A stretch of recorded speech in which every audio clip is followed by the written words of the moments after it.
আসসালামু আলাইকুম। এখন শুনবেন সংবাদ শিরোনাম। তেহরানে ব্যাপক অভিযান চালাচ্ছে ইসরায়েল যুক্তরাষ্ট্র। হরমুজ প্রণালীতে তেলবাহী ট্যাঙ্কারে ইরানের পাল্টা হামলা। মিত্রদেশের মার্কিন ঘাঁটি ও রাডার ধ্বংস। রাজধানীর ফিলিং স্টেশনগুলোয় দীর্ঘ লাইন। ঝিনাইদহে পাম্প কর্মচারীদের মারধরে যুবকের মৃত্যু। নাটোরে 10,000 লিটার ডিজেল উদ্ধার। এতিম আলেম ওলামাদের সাথে প্রধানমন্ত্রী তারেক রহমানের ইফতার। জাকাতের ব্যবস্থাপনার মাধ্যমে প্রতি বছর 5 লাখ পরিবারকে স্বাবলম্বী করার লক্ষ্য। আসসালামু আলাইকুম। এতক্ষণ দেখছিলেন সংবাদ শিরোনাম, এখন দেখবেন বিস্তারিত।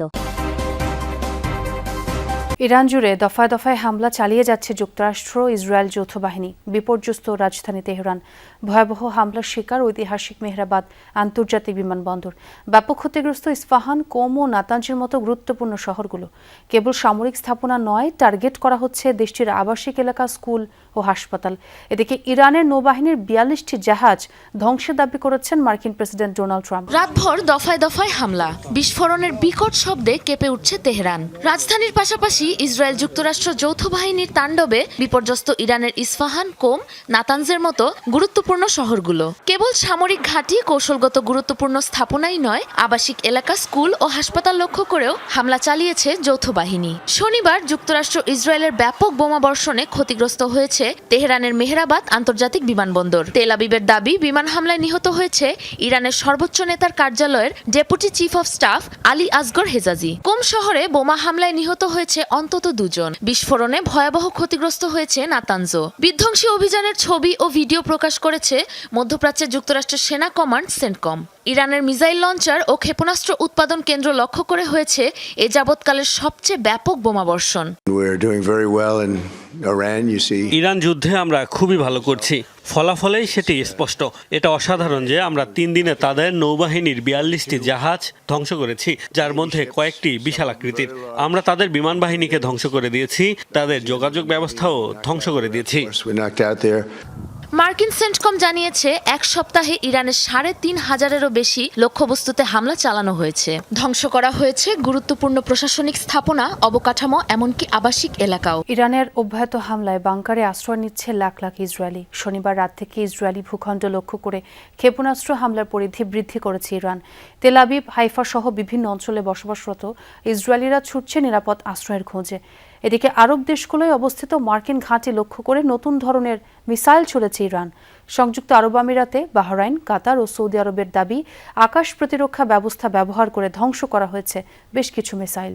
মিসাইল আঘাত হানতেই ভয় আতঙ্কে ছুটোছুটি ইসরায়েলিদের। যে যেভাবে পারছে ছুটছে নিরাপদ আশ্রয়ের খোঁজে। আয়রন ডোম কিংবা ডেভিড স্লিং এর মতো আকাশ প্রতিরক্ষা ব্যবস্থাও ঠেকাতে ব্যর্থ হচ্ছে ইরানের মিসাইল। আবাসিক এলাকা সহ কৌশলগত অবস্থানে আছড়ে পড়ছে একের পর এক ক্ষেপণাস্ত্র। শনিবার নতুন করে হামলার পরিধি বাড়ায় তেহরান। নতুন ধরনের মিসাইল দিয়ে চালানো হয় হামলা। ধারণা করা হচ্ছে এখন পর্যন্ত 200-এর বেশি মিসাইল ছোড়া হয়েছে। বাংকারে স্থান সংকুলন না হয় বিভিন্ন স্থাপনার আন্ডারগ্রাউন্ডে আশ্রয় নিচ্ছে ইসরায়েলিরা। প্রাণ বাঁচানোর তাগিদে সেখানে অবস্থান করতে বাধ্য হচ্ছে তারা। এদিকে শুক্রবারের ব্যাপক ক্ষয়ক্ষতির পর শনিবারও বিস্ফোরণ হয়েছে জেরুজালেমে।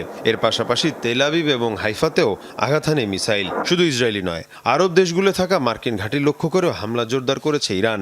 আরব দেশগুলোর মধ্যে সবচেয়ে বড় হামলা হয়েছে ইরাকে। টার্গেট করা হয় একাধিক তেল ক্ষেত্র। বসরায় যুক্তরাষ্ট্র সহ বিভিন্ন বিদেশি তেল কোম্পানির কর্মীদের আবাসিক স্থাপনা লক্ষ্য করে হামলা হয়। ধ্বংস করা হয়েছে সংযুক্ত আরব আমিরাত ও জর্ডানে 3rd রাডার। কাতারের মার্কিন ঘাঁটিতে থাকা FS-132 রাডার ক্ষতিগ্রস্ত হয়েছে ইরানের হামলায়। এদিকে প্রতিবেশীদের ওপর হামলায় দুঃখ প্রকাশ করেছেন প্রেসিডেন্ট মাসুদ পেজিশকিয়ান। তিনি বলেন, এসব দেশে অবস্থিত মার্কিন ঘাঁটি থেকে হামলা না হলে আর পাল্টা হামলা চালাবে না তেহরান। বলেন, আরব দেশগুলোতে হামলার কোনো অভিপ্রায় ছিল না দেশটির। সৌদি আরব, কাতার আর বাহরাইন সহ মধ্যপ্রাচ্যের বিভিন্ন দেশে থাকা মার্কিন ঘাঁটি লক্ষ্য ছিল বলে জানান তিনি। এই ঘোষণার পর মধ্যপ্রাচ্যের পরিস্থিতি স্বাভাবিক দাবি করে নাগরিকদের বার্তা পাঠিয়েছে কাতারের স্বরাষ্ট্র মন্ত্রণালয়। সীমিত পরিসরে দুবাই ও আবুধাবি থেকে বিমান চলাচলের অনুমতি দিয়েছে সংযুক্ত আরব আমিরাত। রমজানে অসাধু উপায়ে নিত্যপণ্যের দাম না বাড়াতে ব্যবসায়ীদের প্রতি আহ্বান জানিয়েছেন প্রধানমন্ত্রী তারেক রহমান।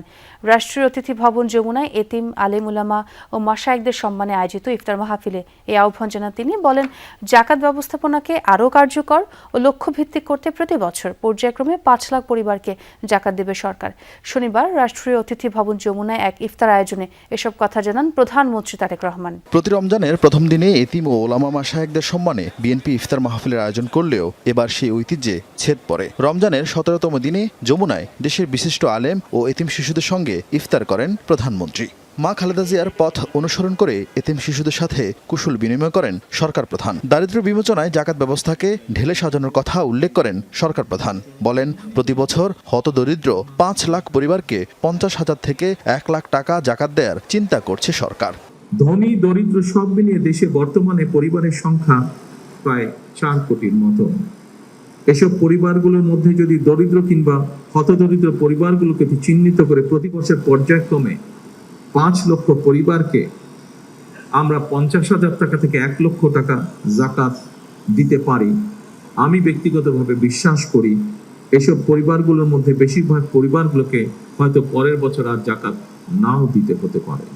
এ সময় রমজানকে লাভ ও লোভের মাস বানিয়ে মানুষকে কষ্ট না দেওয়ার আহ্বান জানান প্রধানমন্ত্রী।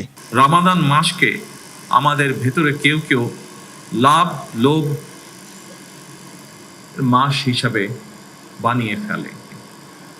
পবিত্র রমাদান মাসেও যারা অশুদ্ধ পন্থা অবলম্বন করছে, আপনাদের প্রতি আমার বিনীত আহ্বান, অনুগ্রহ করে আপনারা মানুষকে কষ্ট দেবেন না।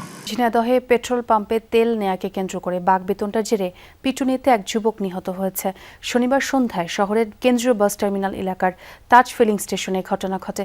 পুলিশ জানায়, সন্ধ্যায় বোতলে করে তেল নিতে আসেন নীরব হোসেন। এ সময় বোতলে তেল দিতে অপারগতা প্রকাশ করে পাম্পের কর্মচারীরা। পরে নীরব হোসেন পাশের পাম্পে চলে যায়।